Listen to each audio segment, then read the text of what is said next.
Assalamualaikum warahmatullahi wabarakatuh. Perkenalkan nama saya Muhammad Faisal Rahman. Saya mahasiswa akuntansi Fakultas Ekonomi UIN Maulana Malik Ibrahim Malang dengan NIM 053. Oke, di kesempatan kali ini saya akan menjelaskan tentang eh, tiga, tiga poin sebagai ujian tengah semester mata kuliah Statistik 2. Oke,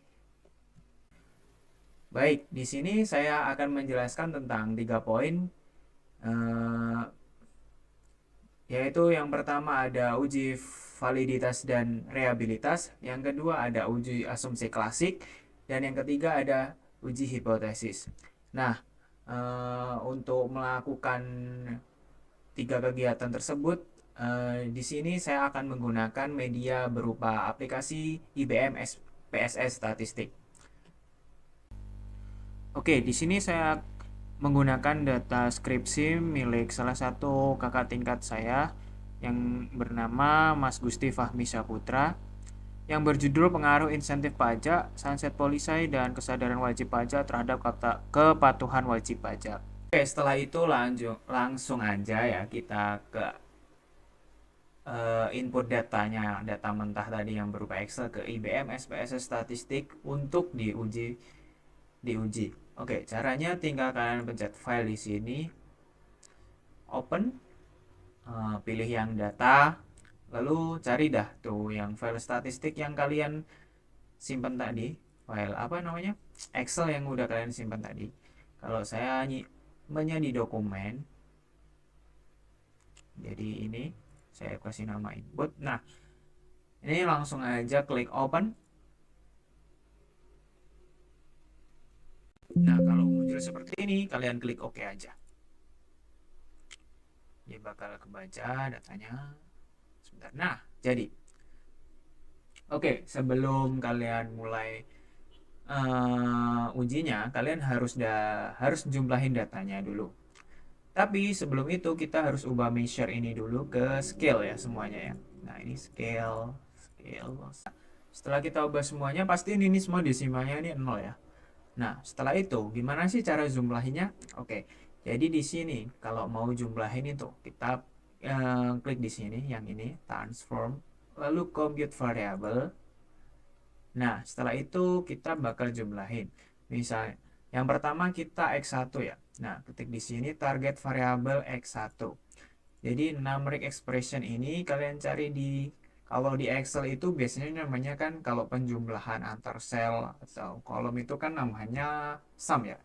Sama juga di SPM statistik itu namanya sum. Nah, caranya itu kalian ke sini dulu. Kalau mau nyari sum, kalian klik di function group ini, kalian klik yang all, cari di sini yang namanya sum. Sum SSSS di mana ya? Bawah di sini. Nah, ini. Kalian klik. Nah, kalian klik yang ini, panah yang ke atas ini, klik. Nah, nah, setelah itu kalian hapus tanda tanya yang ada di sini. Yang dalam dikurung ini yang dihapus semua aja. Lalu kita klik X1 ya. Karena ini target variabelnya ada X1, jadi kita pilih X1. Kita masukkan pakai tanda panah yang ini tadi. Kalian lalu ketik to. Setelah itu, nah karena ini X1 titik satunya ada 5 buah, jadi kalian klik yang 1 sampai 5 ini. Jadi maksudnya itu tuh di sini X1 titik 1 sampai X1 titik 5 gitu. Nah, kalian klik yang ini, lalu kalian klik panah yang ini. Kalian klik OK. Nah, di sini bakal ada hasil execute. Nah, kembali ke datanya yang tadi. Nah, ini dia. Jadi gini, seperti ini. Nah, kalian cukup ulangin dari X2, X3 sampai X5. Sampai Y itu sama aja. Ya, jadi caranya ya tinggal transform, compute. Terus ini kita ganti X2. Terus ini kita hapus. Kita ganti X2.1 ke X2.5. Nah, klik OK. Jadi sama aja. kita transform compute lagi X2, kita ganti X3 di sini sekarang ke X3 titik 7 karena X3 nya ini ada 7 buah ya. Oke, langsung aja klik OK. Oh ya, salah ya, ininya harusnya kita ganti X3 dulu, sorry. Oke, nah sama juga Y nya kita ganti ininya jadi Y1. Ini ada Y1 kita masukin, terus karena Y nya di sini ada 10, jadi kita masukin yang 10. Oke, Y1 titik 10, klik OK, execute. Nah, oke, setelah dijumlahin kayak tadi, jadi setelah itu kita langsung ke uji validitasnya nih. Oke, jadi caranya kalian tinggal ke sini, ke kiri atas, ini ada tulisan analyze. Nah, untuk uji validitas, terus eh, reliabilitas, uji asumsi klasik sama uji hipotesis itu fokusnya kalau di IBM statistik itu di analyze ini. Jadi kalian kalau mau ngelakuin itu semua, jadi tinggal fokusin aja di analis ini, nggak usah hiraukan lah kayak direct marketing, grab ini nanti aja. Nah, kalian klik analyze, langsung ke correlate dan klik bivariate. Ingat ya, analyze, correlate, bivariate. Oke, nah jadi setelah ini kan ini ada di sini kolom variabel ini kan masih kosong. Nah, untuk kita uji validitasnya, kita masukin semua variabelnya. Nah, kayak ini X1 ya. Jadi kita masukin semuanya sampai X5. Nah, jangan lupa karena kita tadi udah jumlahin semuanya X1 sampai X5. Jadi di sini jangan lupa kita masukin juga. Jadi semua item X1 itu dimasukin ke sini. Nah, setelah kita masukin, pastiin ini correlation coefficient-nya Pearson, test of significance-nya to tail. Nah, ini juga dicentang yang flex significant correlation. Oke, jadi pastiin ini semua kayak gini. Jadi klik OK. Nah, nanti di output ini akan muncul seperti ini. Kayak worksheet gitu. Nah, udah. Nah, jadi untuk X2, X3 dan Y-nya juga sama. Kalian tinggal klik analyze. Lewat yang output ini juga bisa. Kalian nggak perlu kembali ke yang belakang ini. Jadi klik analyze, correlate, bivariate. Nah, karena ini udah terisi, kita keluarin semua. Klik. Nah, kita gantian masukin item X2-nya.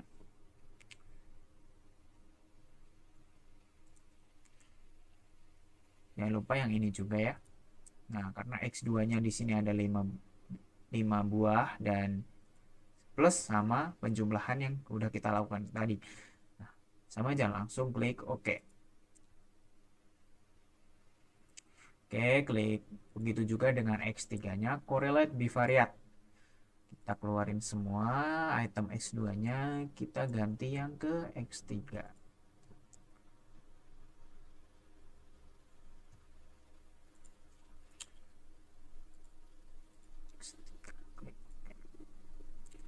Nah, sama juga Y-nya jangan lupa ya, correlate bivariate. Kita keluarin semua, langsung ke Y.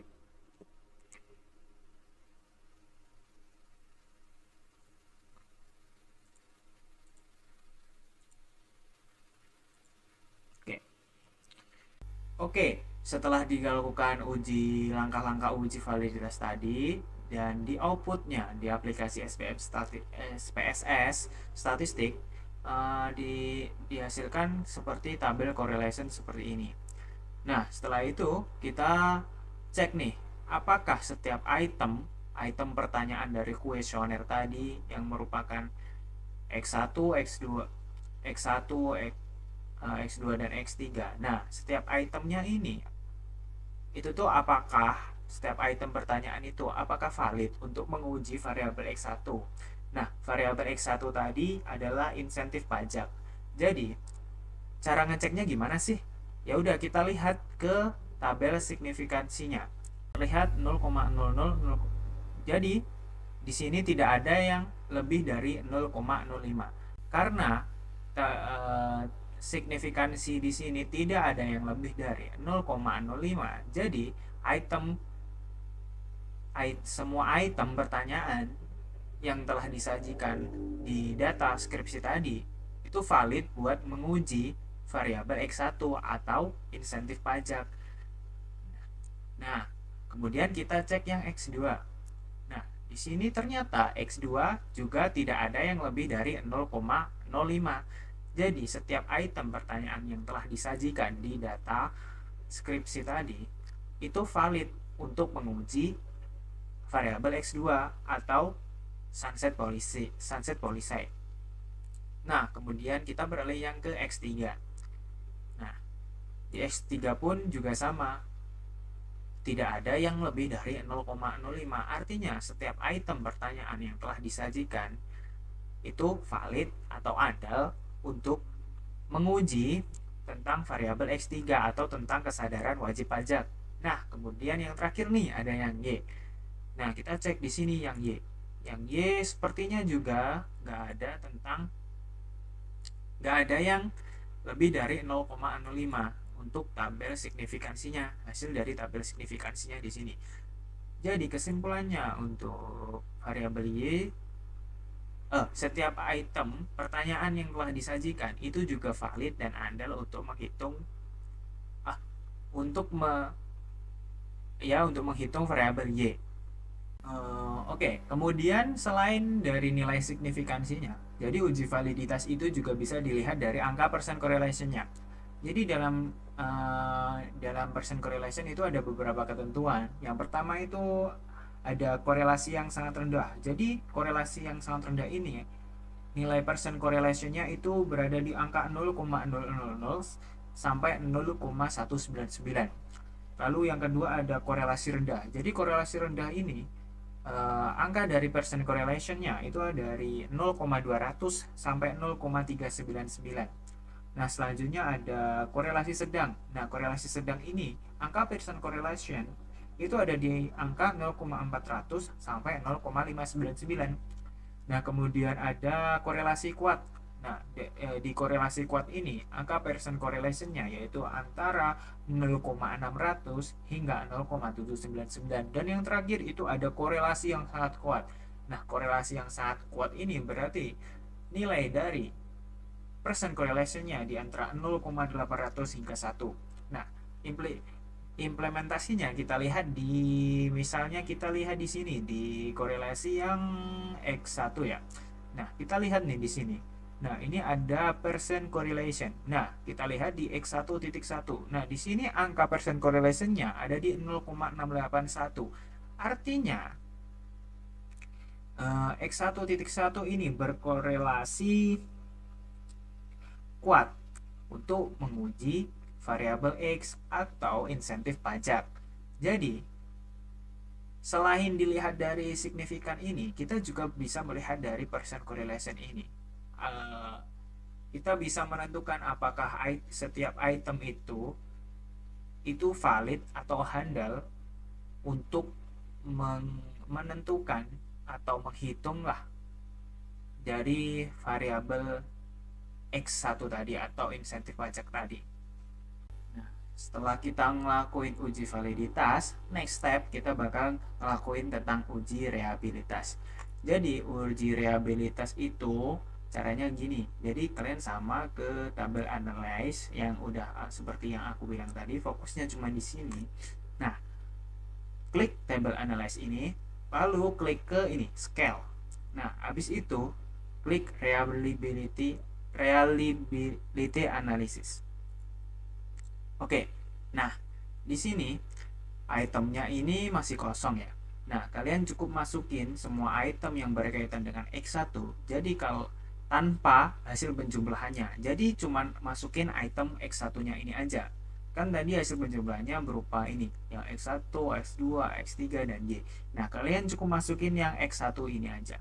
Jadi, kita masukin semuanya. Ini karena X1-nya ada 5. Jadi, kita masukin semuanya. Kita masukin, klik tanda panah. Nah, sebelum itu, sebelum kita klik OK nih, kita cross check dulu nih. Pastiin model ini udah apa, dan lalu kalian klik statistik di sini.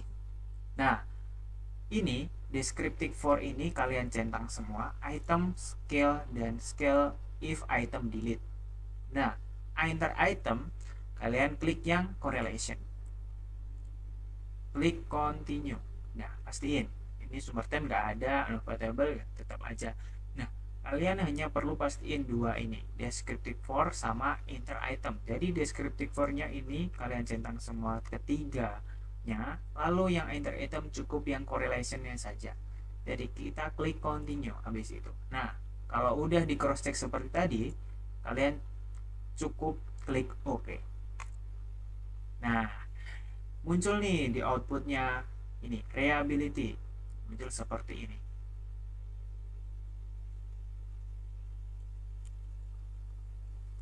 Nah, selanjutnya untuk X2 nya juga sama guys, jadi kalian cuma langsung skill reliability analysis. Nah, untuk X2 nya juga sama, kita keluarin ini semua. Nah, ini X2, kita masukin semua item X2 nya. Karena ini ada 5 item ya, kita masukin semua, langsung aja klik OK.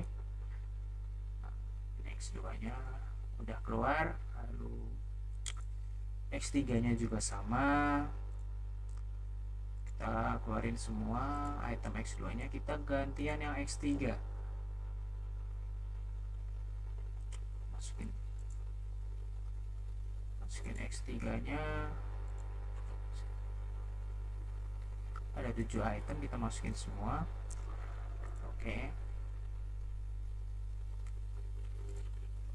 lalu kita keluarin X3 nya, kita gantian masukin yang Y,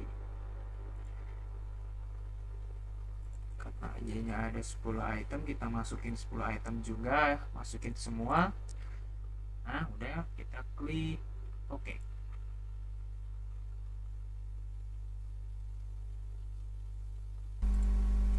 Nah, setelah ketemu hasilnya kayak gini, kita dapat simpulkan ya kalau uji reliabilitasnya itu gimana. Jadi pertama uji reliabilitas itu bertujuan untuk mengetahui sejauh mana hasil suatu pengukuran itu dapat dipercaya dan tetap konsisten jika penelitiannya itu diulang. Jadi maksudnya gini, kalau suatu saat nih penelitian ini bakal diulang nih, jadi misalnya variabelnya kita pakai tentang kuesionernya, pertanyaannya sama. Jadi 5 tahun ke depan atau 10 tahun ke depan, itu jika reliabilitasnya itu tinggi, itu jadi kuesioner itu tadi bisa diulang nih, gitu. Atau intinya dapat dipercaya lah, atau konsisten, gitu. Artinya gini, suatu kuesioner itu dapat dikatakan reliable jika jawaban seseorang terhadap pertanyaannya adalah konsisten atau stabil dari waktu ke waktu. Misalnya jika kuesioner ini nih dibagikan 5 tahun ke depan atau 10 tahun ke depan, nah itu jawabannya orang-orang tuh jawabannya tetap konsisten atau tetap sama dari jawaban yang ada di tahun ini. Jadi itu bisa dikatakan reliable.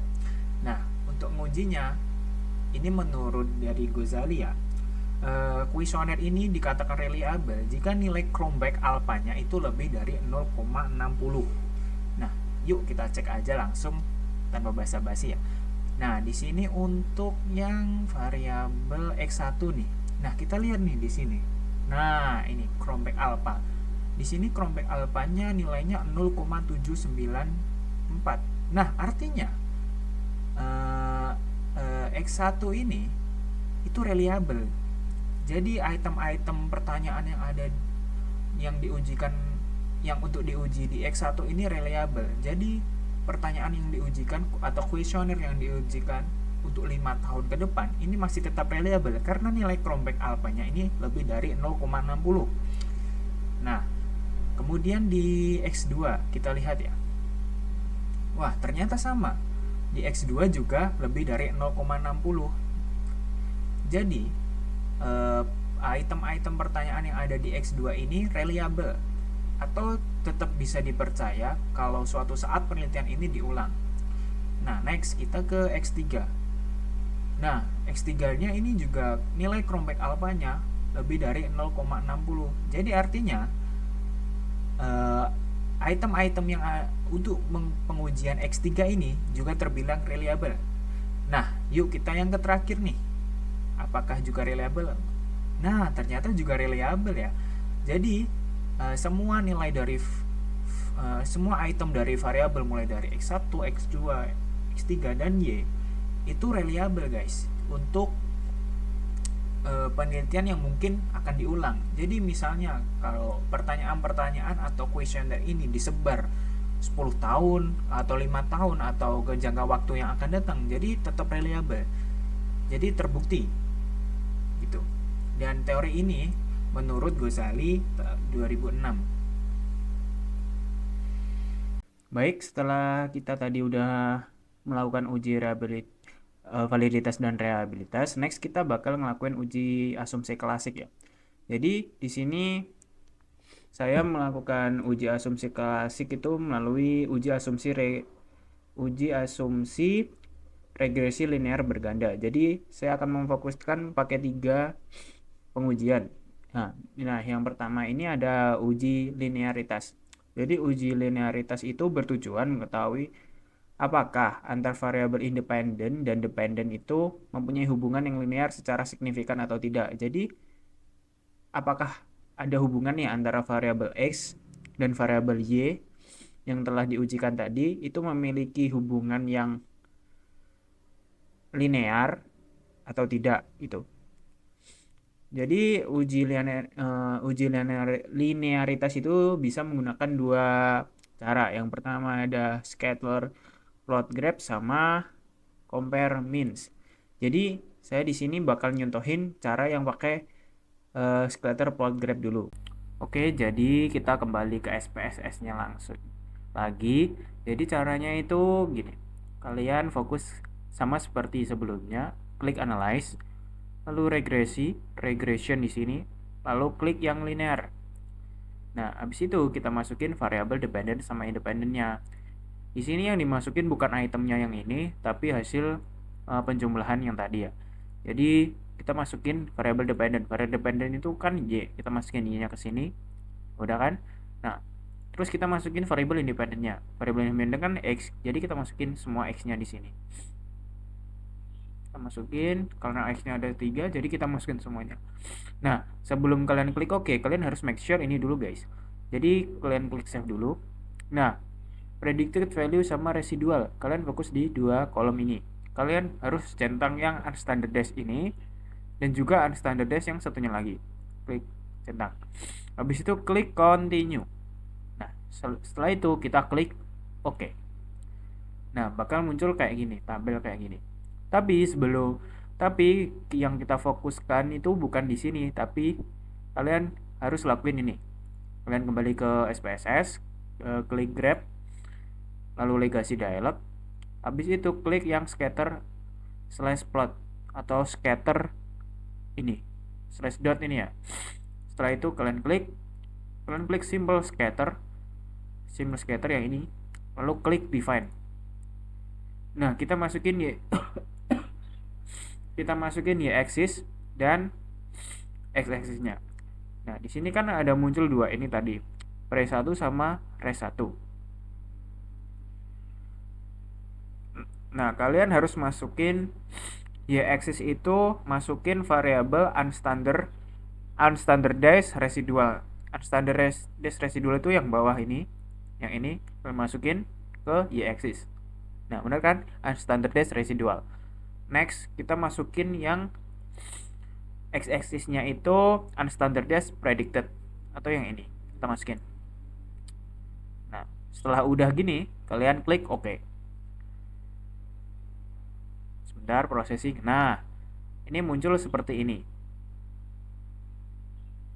Jadi kesimpulannya gini guys, kan tebaran-tebaran bulat-bulat ini di graf ini kan membentuk secara acak. Nah, jika acak, asumsi linearitas terpenuhi, artinya adanya hubungan yang linear secara signifikan antara variabel independen dan variabel dependen.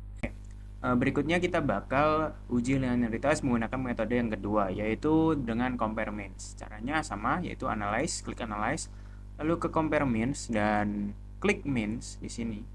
Nah, kalau udah seperti ini kita masukkan dependen sama variabel independennya. Variabel dependen kan y, kita masukin y, dan variabel independen x kita masukin x-nya semua ya. Oke, kita masukin. Nah, habis itu sebelum klik OK, kita ke option dulu. Nah, di sini pastiin kita fokus ke yang statistics for first layer ini, tabel yang ini.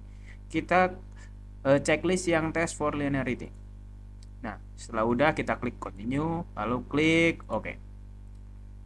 Oke, bakal muncul seperti ini di outputnya, yaitu yang Y pada X1, Y pada X2, dan Y pada X3. Tapi kita fokusnya di ANOVA table.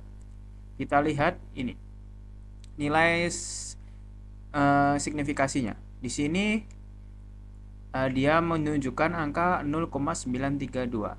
Jadi kalau nilai signifikansinya menunjukkan lebih dari 0,05, jadi artinya variabel tersebut linear antara satu dengan lainnya. Jadi karena di sini nilai X1 pada Y itu 0,932, jadi artinya linear karena lebih dari 0,05. Oke, nextnya yang ke X2. Nah, sama di X2 juga lebih dari 0,05 karena nilainya di sini adalah 0,076. Lalu yang X3. Nah, linear juga nih karena nilainya lebih dari 0,05.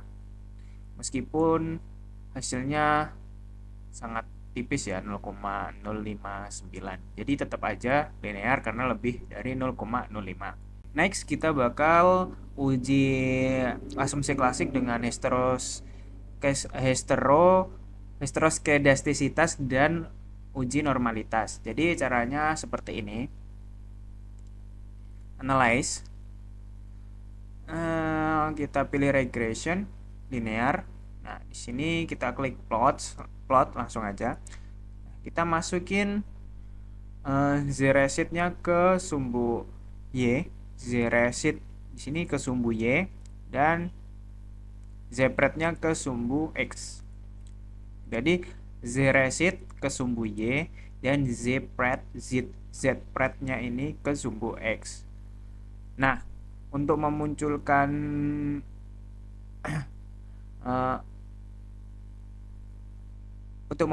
hasil uji heteroskedastisitas, jadi kita jangan lupa aktifkan ini.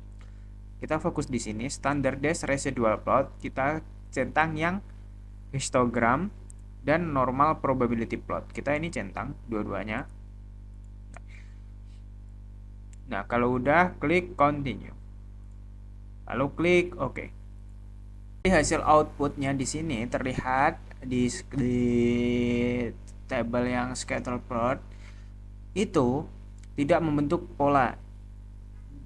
Jadi dapat disimpulkan artinya bebas heteros atau tidak terjadi homoskedastisitas. Jadi asumsi klasik dari model ini akan terpenuhi, yaitu tidak terjadi. Pada uji normalitasnya bisa dilihat dari histogram dan pp plotnya. Nah, yang pertama di pp plot dulu. Nah, di pp plot dulu titik-titik ini menyebar di garis diagonalnya. Jadi titik-titiknya ini tidak jauh dari garis diagonal ini. Artinya data tersebut menunjukkan bahwa menunjukkan pola distribusi normal. Eh, nah, selain itu di sini juga pada histogramnya membentuk lonceng ya. Jadi artinya juga terdistribusi normal. Jadi model regresi ini memenuhi asumsi normalitasnya. Jadi data yang diuji di sini memenuhi uji normalitas atau artinya itu normal. Selain menggunakan metode scatter plot, uji heteroskedastisitas itu juga bisa menggunakan metode Glaser. Jadi caranya itu yang pertama kita klik compute maaf, transform compute variable, terus kita di sini ganti ABS underscore res. Nah, di target variabelnya, lalu di numeric expressionnya kita ganti dengan klik ini di function group klik all, lalu di bawahnya klik yang ABS panah ke atas. Nah, yang di sini kita ganti dengan res underscore 1. Nah, setelah itu kita klik OK. Nah, kita bukan fokus di outputnya ini, tapi melainkan di sini. Dan ini muncul di sini ada ABS res ini ya. Nah, setelah ini muncul, kita klik analyze, regression, klik linear. Nah, masukin independennya ini yang tadi ABS res kita masukin. Nah, independennya ini kita masukin variabel x-nya. Ini ada 3, berarti kita input semua ke situ. Nah, sebelum kita klik OK, kita make sure dulu nih. Di sini klik save. Nah, yang dicentang ini cuman yang di predicted value aja. Di residual ini unstandardized-nya nggak usah dicentang. Jadi kita klik continue, kalau udah, lalu klik OK. Nah, muncul nih di output. Nah, kita di output itu fokus ke tabel ini, koefisien. Jadi, nilai signifikansinya dapat dikatakan eh, tidak terjadi gejala heteroskedastisitas jika nilai signifikansinya itu lebih dari 0,05. Nah, di sini untuk variabel x1 terbukti tidak terjadi gejala heteroskedastisitas karena menunjukkan angka 0,796. Di X2 pun juga begitu. Namun di X3 terjadi gejala heteroskedastisitas karena nilai signifikansinya itu kurang dari 0,05.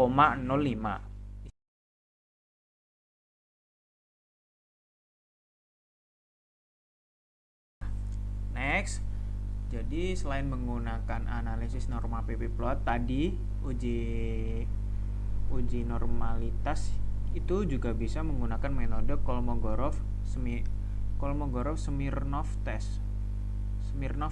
Kolmogorov-Smirnov test. Jadi caranya itu tinggal kita kayak gini, analyze, langsung ke non parametric test, klik legacy dialog, dan yang one sample QS kita klik.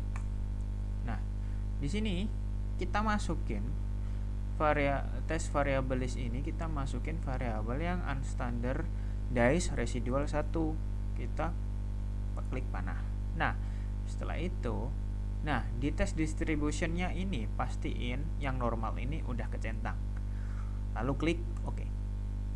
Jadi di sini yang dilihat pada asim signifikasi to tail ini ya. Jadi di sini menunjukkan angka 0,19. Jadi sama seperti sebelumnya, jika angka asim signification ini lebih dari 0,05, data tersebut terdistribusi normal.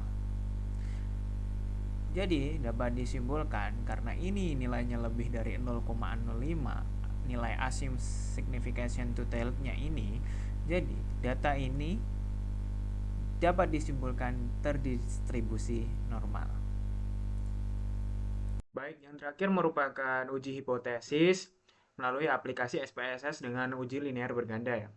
Jadi di sini caranya kita tinggal analyze, lalu regression,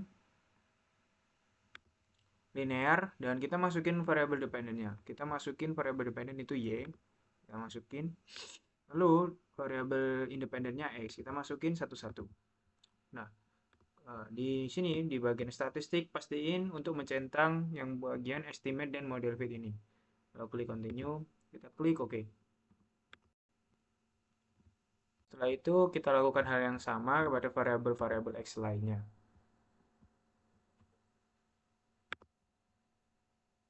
Kita keluarkan dulu x satunya, kita ganti x2. Kita pastiin di sini.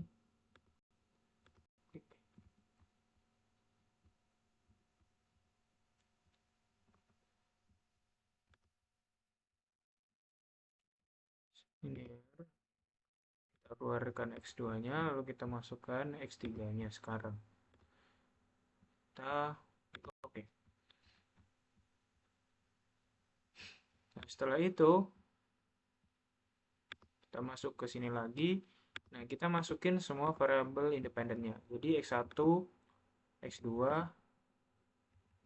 x3 kita masukin semua. Lalu klik OK. Baik, selanjutnya kita akan menyimpulkan dari hasil yang sudah kita kerjakan tadi. Jadi kita hanya fokus ke model summary ini saja. Nah, yang pertama kita fokus ke R dan R square ini.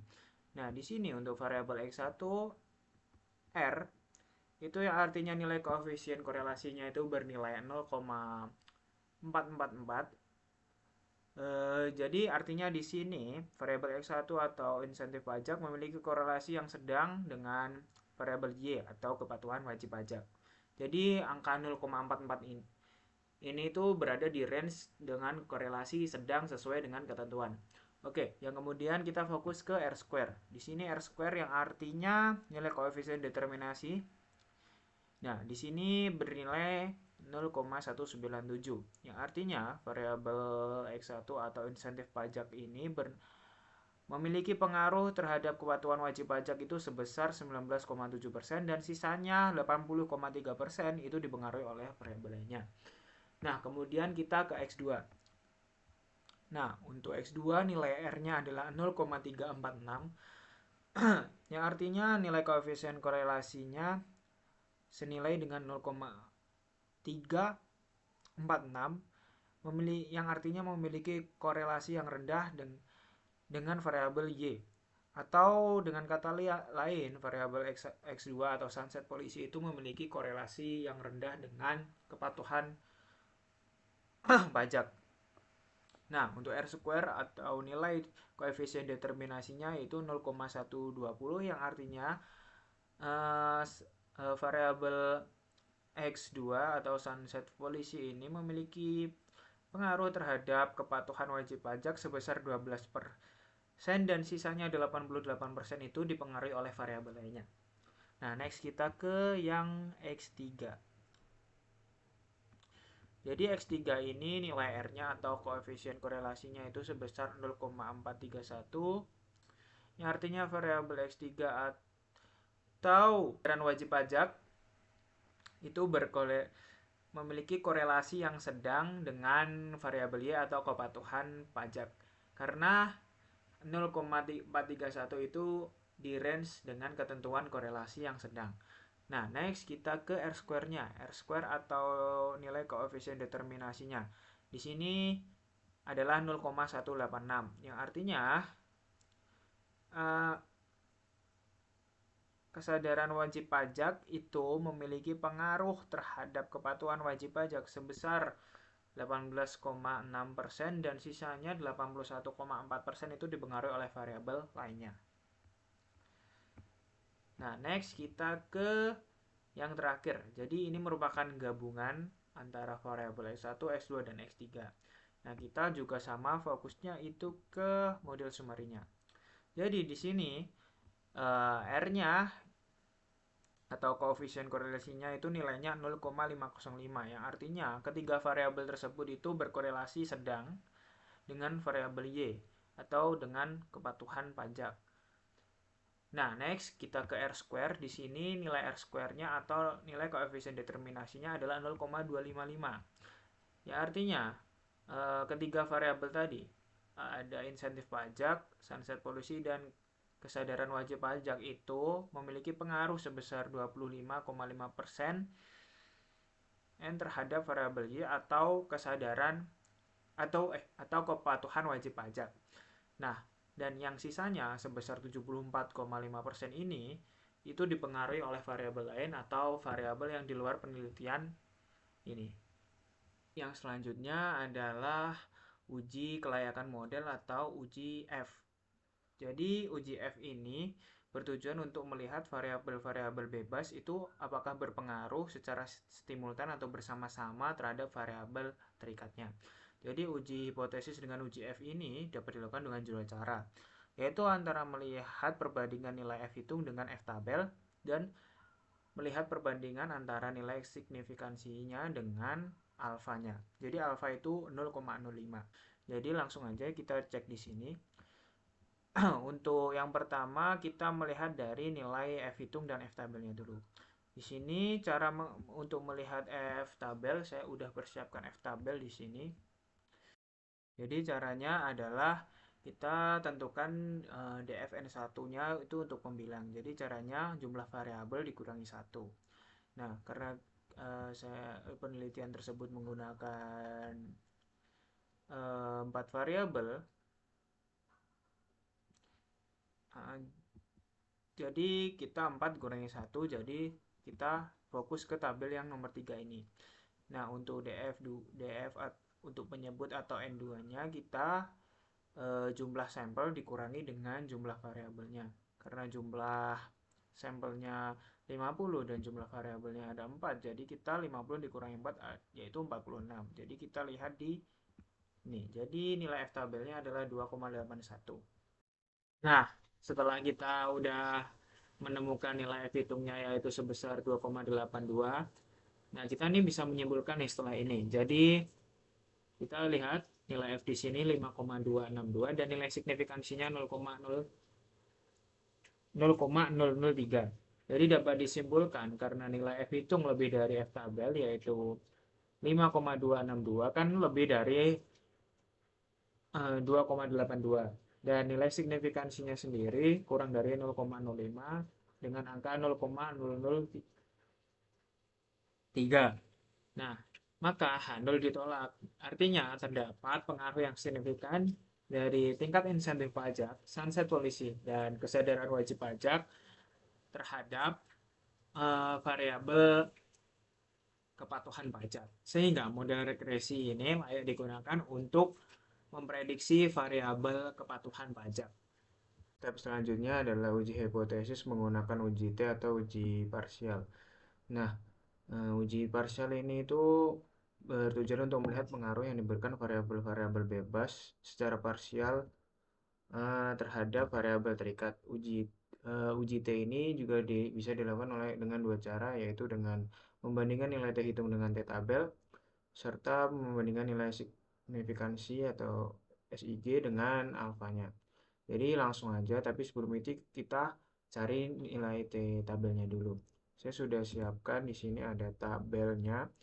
Jadi cara melihat nilai T tabel itu dengan cara jumlah sampel dikurangi jumlah variabel bebasnya. Karena jumlah sampelnya 50 dan jumlah variabel bebasnya ada 3. Jadi kita 50 dikurangi 3 sama dengan 47. Kita lihat di yang di total test 0,05. Jadi 47. Jadi nilai variabel nilai T tabelnya adalah 2,011741. Nah, setelah ketemu nilai T tabelnya tadi, langkah selanjutnya adalah kita membandingkan antara nilai T hitung dengan nilai T tabel serta nilai signifikansi. Nah, terdapat di X1 nilai T hitungnya 1,610, jadi ini lebih kecil daripada nilai T hitung tadi. Serta nilai signifikansinya juga 0,114 itu lebih besar daripada 0,05. Artinya tingkat insentif pajak itu tidak berpengaruh signifikan terhadap kepatuhan pajak. Next ke X2, nilai T hitungnya minus 0,116, juga nilai T hitung ini lebih kecil daripada T tabel tadi. serta nilai signifikansi 0,908 juga lebih besar daripada 0,5. Jadi artinya sunset policy atau variabel sunset policy itu tidak berpengaruh signifikan terhadap kepatuhan pajak. Lalu next ke X3, nilai T hitungnya 1,891. Ini juga lebih kecil daripada nilai T tabel tadi dan nilai signifikansi juga lebih besar daripada 0,05 yaitu 0,065. Jadi kesimpulannya X3 atau kesadaran wajib pajak juga tidak berpengaruh signifikan terhadap kepatuhan wajib pajak. Sekian, itu tadi merupakan seluruh tutorial untuk running aplikasi SPSS untuk uji validitas dan reliabilitas, uji asumsi klasik, serta uji hipotesis.